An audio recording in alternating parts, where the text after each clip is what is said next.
이 시간 묵상 기도 드리심으로 하나님께 예배 드리겠습니다.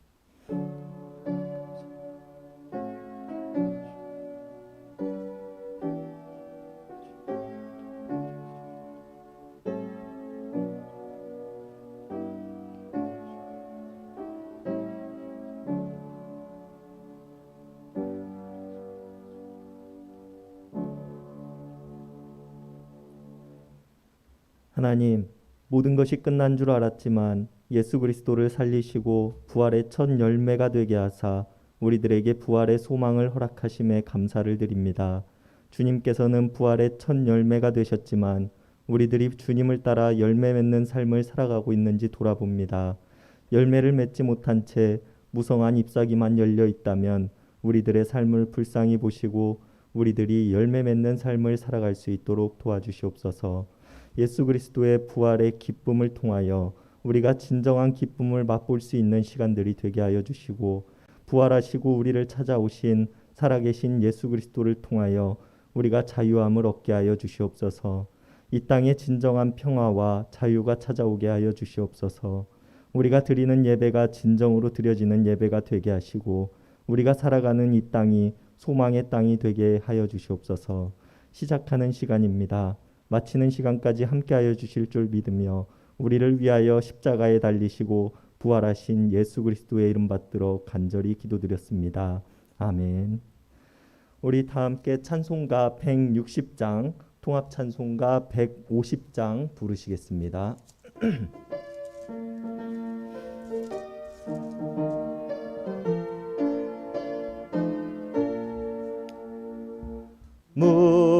무덤에 머물러 예수 내 구주 새벽 기다렸네.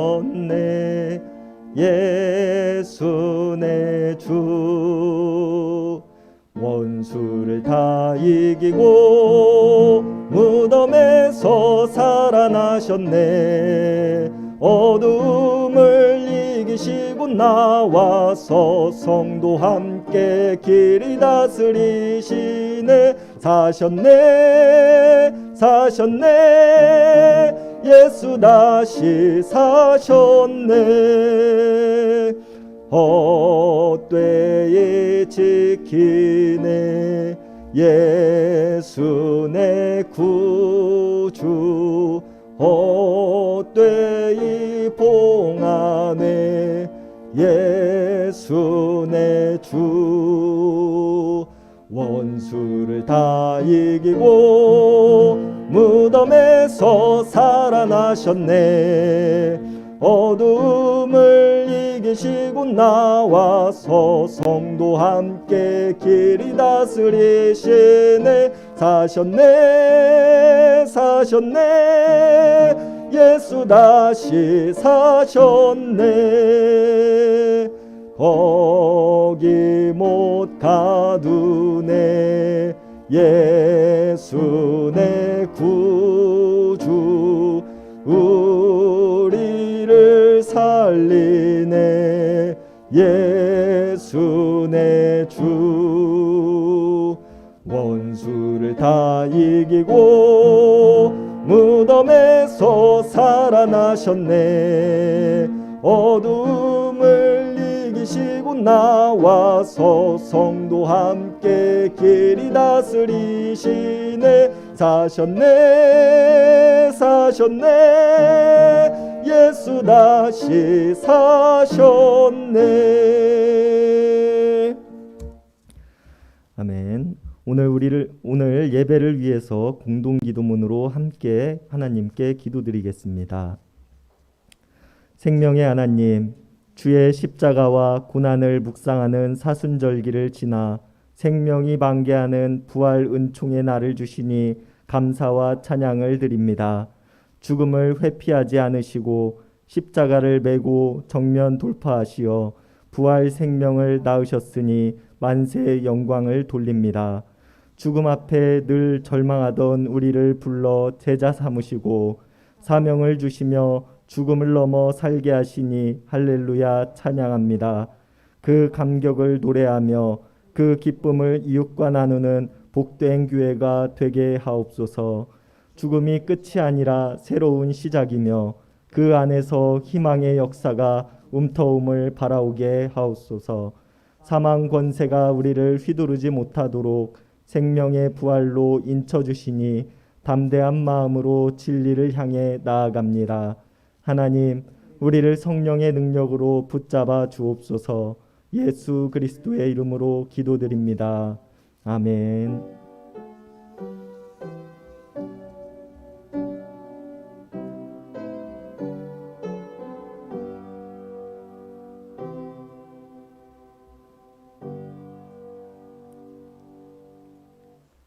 오늘 우리에게 주시는 하나님의 말씀은 사도행전 26장 1절에서 23절까지의 말씀입니다.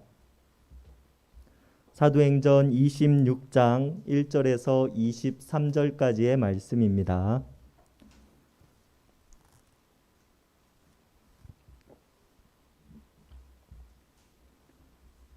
우리 한 절씩 교독하시겠습니다. 아그리빠가 바울에게 이르되 너를 위하여 말하기를 내가 허락하노라 하니 이에 바울이 손을 들어 변명하되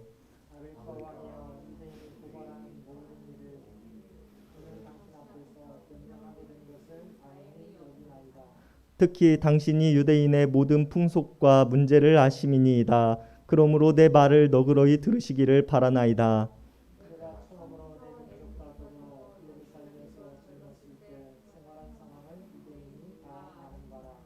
일찍부터 나를 알았으니 그들이 증언하려 하면 내가 우리 종교의 가장 엄한 팔을 따라 바리새인의 생활을 하였다고 할 것이라.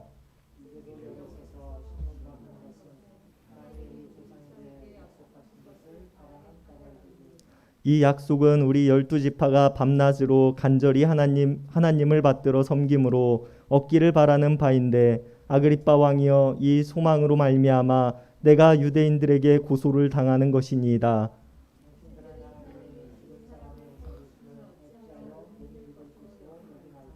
나도 나사렛 예수의 이름을 대적하여 많은 일을 행하여야 될 줄 스스로 생각하고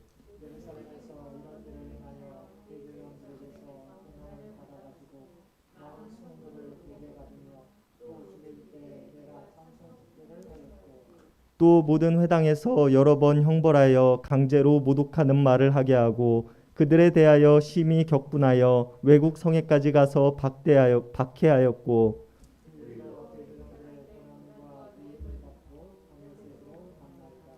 왕이여 정오가 되어 길에서 보니 하늘로부터 해보다 더 밝은 빛이 나와 내 동행들을 둘러 비추는지라.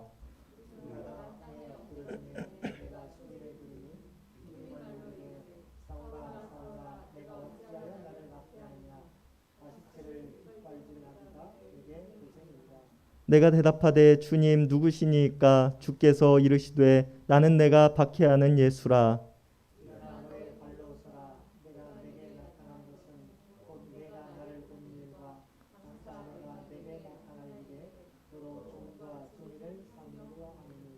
이스라엘과 이방인들에게서 내가 너를 구원하여 그들에게 보내어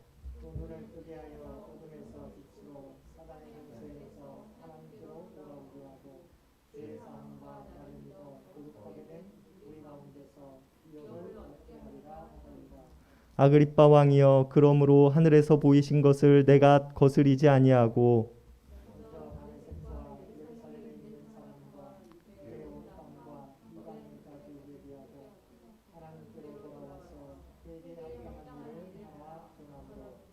유대인들이 성전에서 나를 잡아 죽이고자 하였으나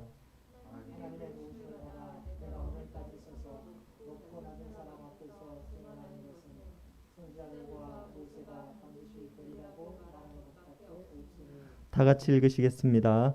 곧 그리스도가 고난을 받으실 것과 죽은 자 가운데서 먼저 다시 살아나사 이스라엘과 이방인들에게 빛을 전하시리라 함이냐이다 하니라. 아멘.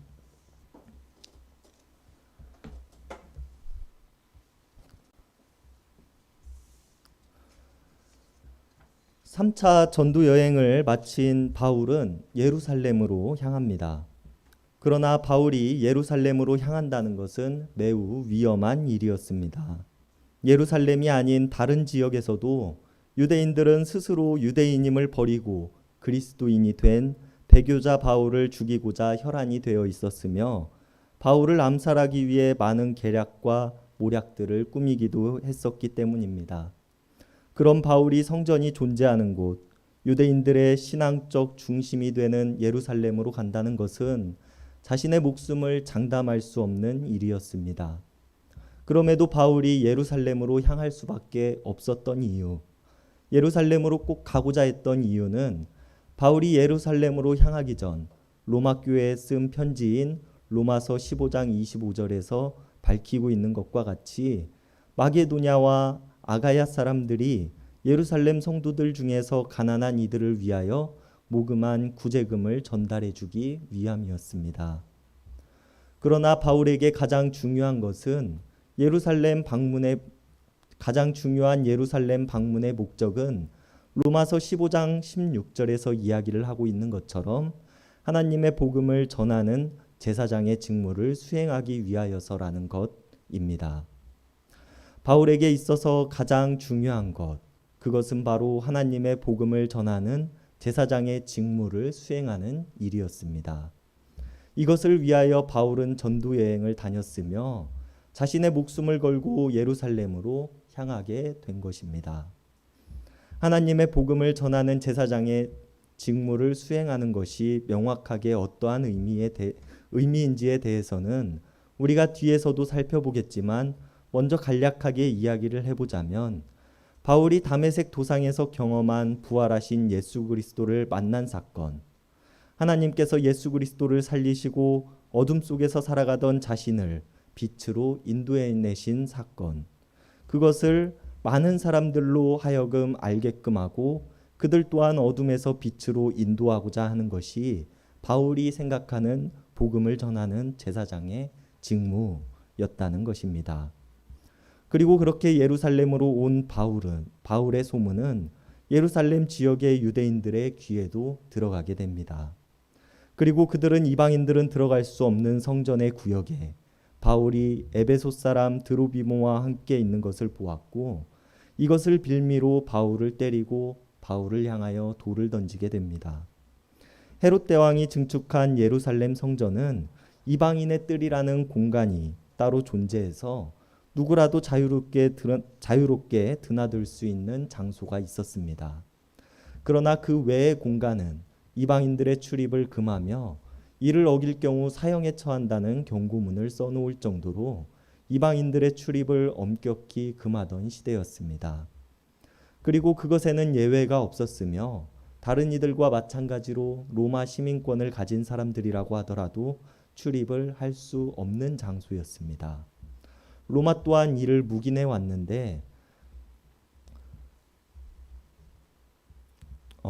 로마 또한 이것을 묵인해 왔는데 로마인들이 유대인들의 종교심을 잘 이해하고 있었기 때문이며 유대인들의 종교적 감정을 건드리는 일을 통하여 불필요한 분쟁이 생기지 않게 하기 위함이었습니다. 그리고 그렇게 유대인들에 의해 이스라엘의 뜰 바깥으로 내동댕이 쳐진 후 사정없이 두들겨 맞던 바울을 본 로마의 수비대는 바울을 향하여 달려오게 되었으며 사람들에 의해 맞아 죽을 수밖에 없었던 바울을 구사일생으로 구해내게 됩니다. 그러나 군중들의 동요는 쉽게 바울을 풀어주지 못하였고 바울을 풀어줄 수 없었던 로마 수비대의 천부장은 바울을 이곳저곳으로 데리고 다니다 총독의 관저가 있는 가이사랴로 바울을 호송하게 됩니다. 그리고 가이사랴로 호송되어진 바울을 포기하지 않고 고소하기 위해 대제사장 아나니아는 사람들을 데리고 가이사랴로 찾아오게 되었고 사도행전 24장 5절 6절에서 이야기를 하고 있는 것과 같이 바울을 전염병 같은 자, 유대인들을 소유하게 하는 자, 나사렛 이단의 우두머리라고 표현하며 성전을 더럽혔다는 죄목으로 바울을 고소하게 됩니다.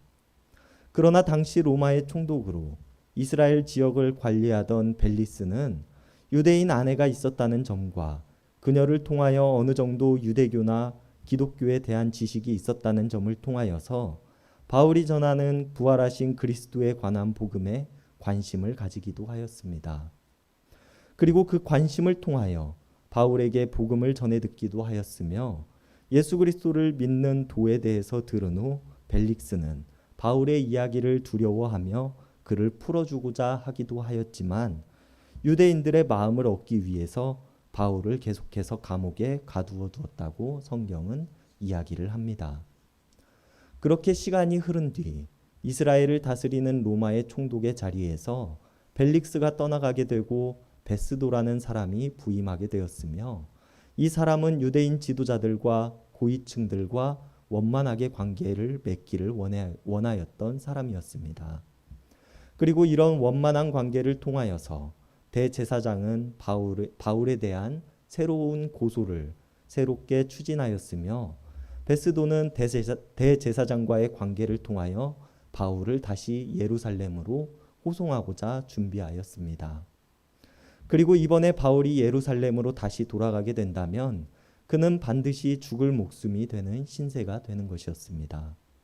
왜냐하면 대제사장은 바울을 호송하는 도중에 매복해 있다 바울을 암살하고자 하는 계획을 가지고 있었기 때문입니다. 이에 바울은 마지막으로 남은 한 가지 방법, 사도행전 25장 11절에서 이야기를 하고 있는 것과 같이 로마로 가서 가이사, 즉 로마의 황제에게 상소하겠노라고 이야기를 하며 그렇게 바울은 예루살렘이 아닌 로마로의 호송이 결정되어집니다. 그리고 바울이 로마로 향하기 전 우연찮게 새로운 총독에게 인사를 하기 위해 가이사랴로 찾아온 유대인의 왕 아그리빠 2세는 새로운 총독인 베스도를 통하여 바울에 대한 이야기를 듣게 되고 바울에 대한 궁금증이 생긴 유대인의 왕 아그리빠와 바울이 대화를 하는 것으로 오늘 본문이 시작됩니다. 오늘 본문을 이야기하기에 앞서 베스도 총독은 아그리빠 유대인의 왕에게 사도행전 25장 18절과 19절에서 이야기를 하고 있는 것처럼 대제사장과 다른 많은 유대인들이 바울을 고소하였고 바울의 죄목을 자신이 찾고자 하였으나 자신이 볼 때에 그 어떠한 죄도 바울에게는 없어 보인다고 이야기를 합니다. 단지 바울을 고소한 사람들과 바울 사이에 분쟁거리가 하나 있다면 예수라는 어떠한 사람이 십자가에 달려 죽임을 당하였는데 그 사람이 바울에 의하면 죽음에서 부활하고 살아있다는 것, 이것이 분쟁의 주 원인이라고 이야기를 합니다. 이런 베스도의 이야기에 흥미를 가진 아그리빠 왕은 바울의 이야기를 듣기를 원하였으며 바울은 아그리빠에게 자신을 변호하는 것이 오늘 본문의 주된 내용입니다. 오늘 본문의 1절을 보면 아그리빠는 바울에게 너를 위하여 말하기를 내가 허락하노라 라고 이야기를 합니다. 그리고 바울은 그런 아그리빠의 말에 자신을 변호하기 시작하였다고 이야기를 합니다. 바울이 자신을 변호하는 것, 자신이 무죄라는 것을 증명하기 위한 방법으로는 앞서 베스도와 아그리빠가 이야기를 나누었던 것과 같이 유대인들과 바울 사이에 가장 큰 분쟁거리가 되는 것이 예수 그리스도의 부활에 관한 이야기이며 예수 그리스도께서 진정으로 부활하시고 자신의 앞에 나타나셨다는 것을 증명해야 하는 일이었습니다. 그러나 우리가 여기서 생각해 볼 수 있는 것은 자신이 보고 듣고 들은 것을 이야기하는 것, 다른 이들에게 이것을 증명해야 한다는 것은 매우 어려운 일이었으며 우리는 이러한 것을 법정에서는 심증이라고 이야기를 합니다. 바울은 자신이 경험한 것에 대해서 예수 그리스도께서 부활하시고 자신을 만나 주셨다는 것을 물증이 없이 심증만을 가지고 증명해야 했으며 오늘 아그리빠 앞에서 자신이 무죄라는 것을 증명해내야 하는 것이었습니다. 그리고 바울이 오늘 이 본문이 아닌 주로 자신이 이것을 증명하기 위해 자주 사용했던 단어가 있습니다. 바로 흔적입니다. 대표적으로 갈라디아서 6장 17절에 나오는데요. 바울은 갈라디아서에서 할례나 무할례가 중요한 것이 아닙니다. 오직 새로 지으심을 받는 것이 중요합니다. 라고 이야기를 하면서 자신이 예수님의 흔적을 지니고 있다고 이야기를 합니다. 이 갈라디아서의 본문을 통하여 바울이 이야기하고 있는 흔적이 무엇인가에 대해서 우리가 한번 생각을 해본다면 예수의 흔적은 새로 지으심을 받는 것, 즉 옛사람을 벗어버리고 새 사람이 되는 것이라는 것을 우리는 알 수 있습니다. 그렇다면 바울은 어떻게 하여서 옛사람을 벗어버리고 새 사람이 될 수 있었을까요? 바울은 본래 유대인으로서 자신의 일에 열심이었던 사람이었습니다. 오늘 본문 4절에서 이야기를 하고 있는 것처럼 자신이 젊은 시절, 즉 예수 그리스도를 경험하기 전에 어떠한 생활을 하였는지에 대해서 유대인들이 다 알 정도로 열심이었다라고 이야기를 합니다.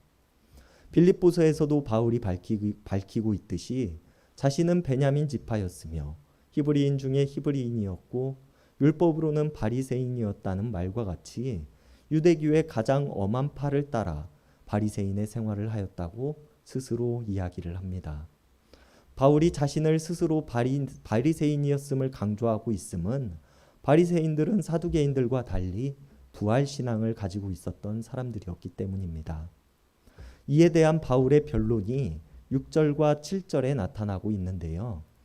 바울은 6절과 7절에서 자신이 유대인들에게 돌을 맞고 체포당하여 신문당함이 하나님께서 우리 조상에게 약속하신 것을 바랐기 때문이라고 이야기를 합니다. 하나님께서 우리 조상에게 약속하신 것은 부활신앙에 대한 것이며 자신은 하나님께서 말씀하셨던 부활신앙의 증언자로서 예수 그리스도께서 부활하시고 자신을 찾아오셨음을 전했을 뿐인데 사람들에게 돌을 맞고 체포당하였으며 이곳에서 신문당하고 있음에 대해서 이야기를 하고 있는 것입니다. 이러한 바울의 심정은 사도행전 23장 6절에서도 잘 드러납니다. 바울은 자신을 죽이고자 하던 유대인들 앞에서 여러분 형제들아 나는 바리새인이요 또 바리새인의 아들이라 죽은 자의 소망 곧 부활로 말미암아 내가 신문을 받노라 라고 이야기를 하면서 바리새인들이 부활 신앙을 가지고 있는데 왜 예수 그리스도의 부활 이야기를 하는 나를 죽이려 합니까? 라고 이야기를 하고 있습니다. 그리고 오늘 본문 8절에서도 아그리빠와 자신의 이야기를 듣는 사람들에게 당신들은 하나님이 죽은 사람을 살리심을 어찌하여 못 믿을 것으로 여기십니까? 라고 이야기를 하면서 부활 신앙을 믿는 바리새인인 자신이 예수 그리스도의 부활에 대해서 전하고 있음에도 왜 여러분들은 믿지 않으십니까? 라고 반문하고 있는 것입니다. 그리고 이들이 왜 바울이 전하고 있는 부활 신앙에 대해서 믿지 않았는지에 대해서 바울은 이야기를 하고 있는데요. 본문 9절의 말씀에서 그렇습니다. 나도 나사렛 예수의 이름을 대적하여 많은 일을 행하여야 될 줄 스스로 생각하고 부활하신 예수 그리스도를 만나기 전에 바울은 지금 자신을 죽이고자 하는 사람들과 마찬가지로 부활에 대한 신앙을 믿지 않았다는 것이 아니라 부활한 사람이 나사렛 예수가 아니라는 것을 스스로 믿었다고 이야기를 합니다. 바리새인들이 부활 신앙을 믿는다는 것은 맞지만 그 부활의 증거가 예수님이 아니라고 이야기를 하고 있는 것입니다. 자신들이 모욕하고 철저히 십자가에 못 박아 자신들의 손으로 죽음에 이르게 한 예수님을 그리스도로 받아들이는 것, 하나님의 아들이라 믿는다는 것, 부활의 첫 열매가 되었다는 것을 인정하는 것은 그들 스스로에게 있어서 절대로 있을 수 없었다는 일이었다는 것입니다. 같은 생각을 가졌으며 많은 그리스도인들을 옥에 가두고 그리고 부활하신 예수 그리스도를 만나기 전에 바울 또한 이 바리새인들과 같은 생각을 가졌으며 많은 그리스도인들을 옥에 가두고 그들을 죽이고자 투표도 하였으며 그들을 고문하고 모독하고 박해하였다는 것입니다. 이렇게 하는 행동이 자신들의 정당성을 지킬 수 있는 방법이라고 생각하였으며 그리스도의 부활을 인정하게 된다는 것은 자신들의 자존심을 지키는 일을 넘어서 그들 스스로의 존재 자체를 부정하는 일이 되어버린다고 그들은 생각하였던 것입니다.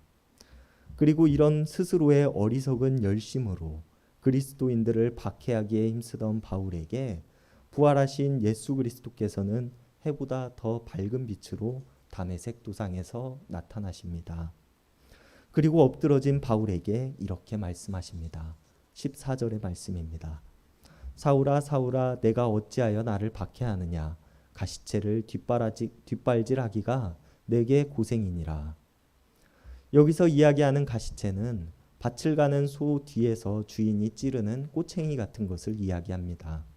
밭을 갈지 않고자 하는 소가 자꾸 뒤로 가려고 하면 꼬챙이에 찔림을 당하기만 한다는 의미를 가지고 있는 당시의 속담입니다.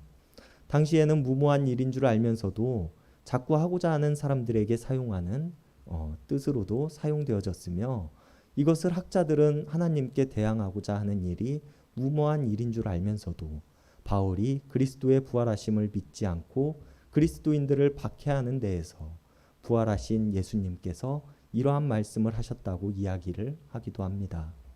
그러나 바울이 바리새인으로서 열심이었던 사람이었다는 것을 생각해 본다면 바울이 하나님께 대항하였다는 것은 조금 어색한 해석이라는 생각이 듭니다. 다른 학자들은 이 속담이 당시에 양심과 관련된 의미로도 사용되었다는 것을 이야기합니다. 이것에 주목하여 우리가 생각을 해본다면 스데반의 죽음을 목격한 바울이 스데반이 죽음에 이르면서까지 보여주었던 그리스도에 대한 확신을 통하여서 이미 바울 자신의 마음속에는 어떠한 고민과 번민이 있었으며, 자신의 어리석은 열정으로 그리스도인들을 박해하고 있는 바울에게 부활하신 예수 그리스도께서 더 이상 스스로의 어리석음으로 진리를 알지 못한 채 살아가지 말라고 이야기하고 계신다는 것이라고 이야기를 하기도 합니다. 그리고 오늘 본문 9절에서 바울이 스스로 생각하고라고 이야기를 하고 있다는 점과 18절에서 자신의 눈에 띄어져서 어둠에서 빛으로 사탄의 권세에서 하나님께로 돌아왔다라고 이야기를 하고 있는 것을 본다면, 부활하신 예수님의 이 말씀이 하나님께 대항하지 말라는 경고의 의미로 이야기를 하셨다기보다는 스스로의 어리석음에 빠져 있는 바울을 건져내시고자 이렇게 말씀하셨다는 의미로 생각해 보는 것이 더 나은 방법이라고 생각을 합니다.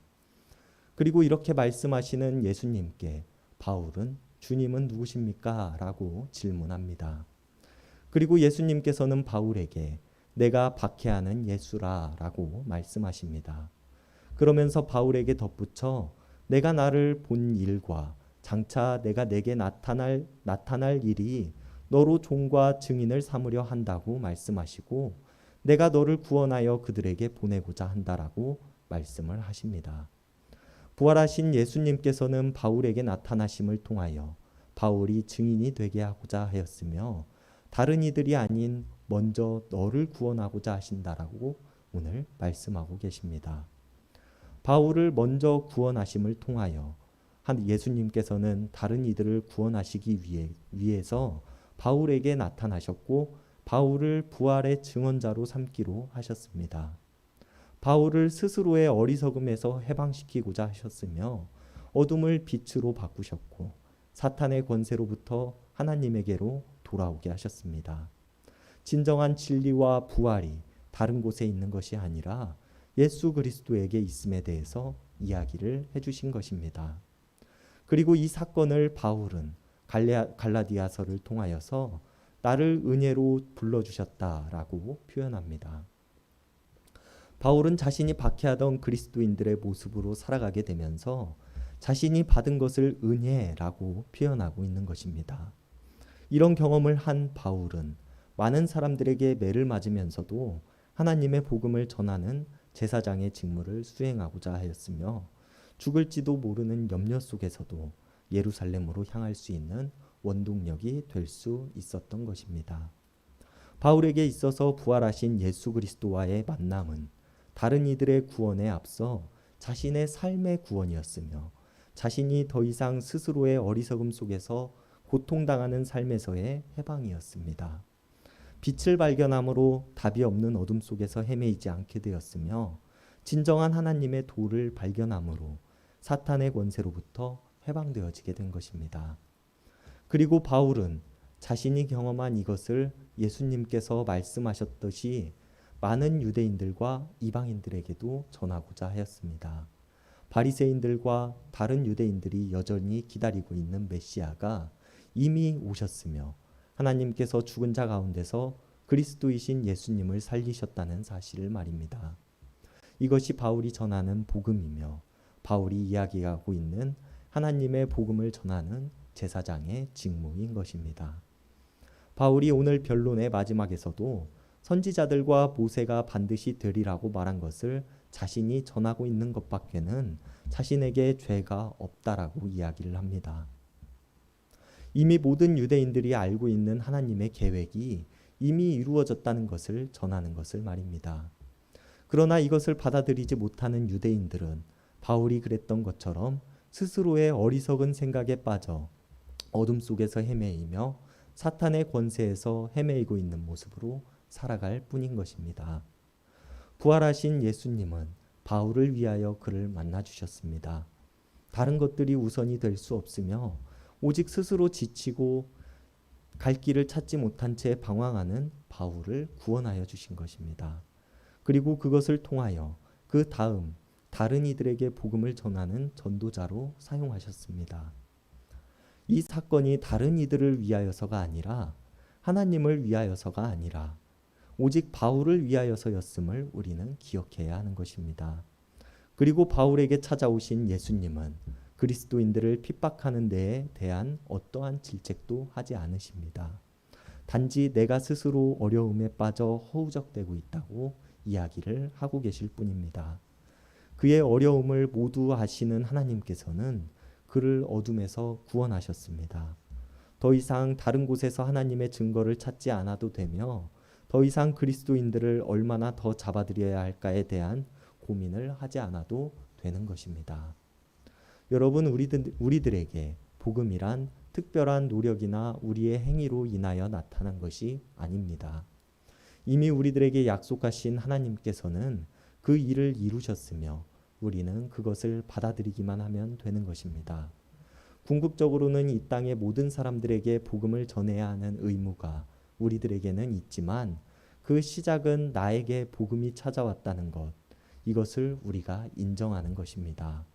우리는 때로 복음을 전하고 다른 이들을 도우면서 그것이 그들을 위한 것이라고 생각을 하곤 합니다.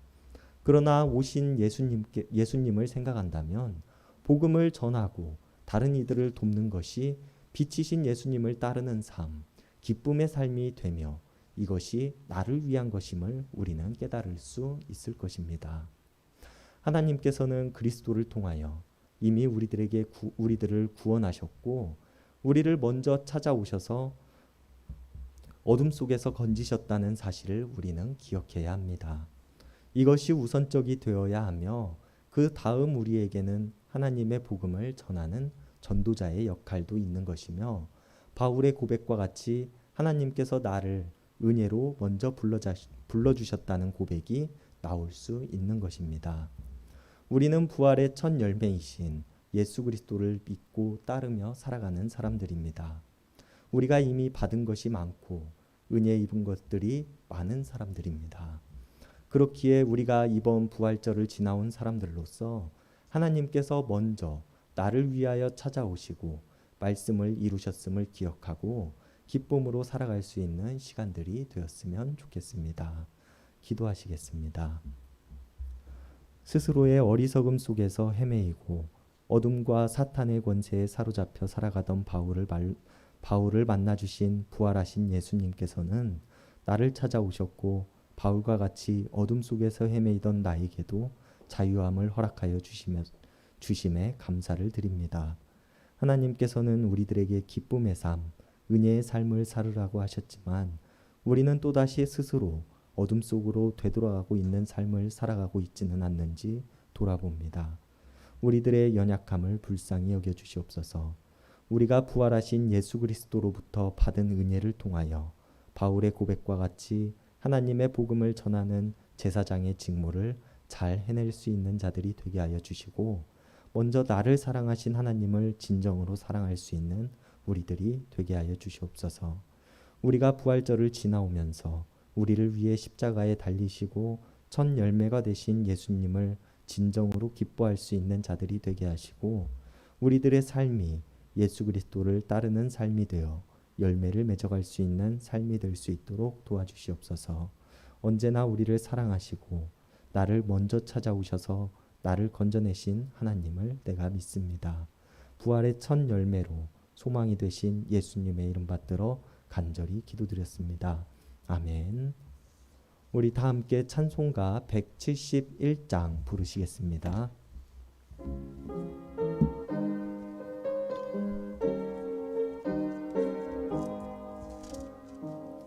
주 하나님 독생자 예수 날 위하여 오시었네. 내 모든 죄 사시려고 십자가 지셨으나 다시 사셨네. 살아계신 주 나의 참된 소망 두려움이 사라지네. 사랑의 주내 갈 길은 너하니 내 모든 삶의 기쁨 늘 충만하네. 주 안에서 거듭난 우리 기뻐하며 찬양하리. 가슴 속에 넘치는 확신 우리의 가는 길에 소망 넘치네. 살아계신 주 나의 참된 소망 두려움이 사라지네. 사랑의 주 내 갈 길은 너하니 내 모든 삶의 기쁨 늘 충만하네. 선한 싸움 다 마친 후에 우리 주님 배우리라. 사망 권세 다 물리치고 주님이 다스리니 영광 넘치네. 살아계신 주 나의 참된 소망 두려움이 사라지네. 사랑의 주 내 갈 길은 너하니 내 모든 삶의 기쁨 늘 충만하네. 임승택 목사님 나오셔서 축도해 주심으로 수요 성서 연구 시간을 마치도록 하겠습니다.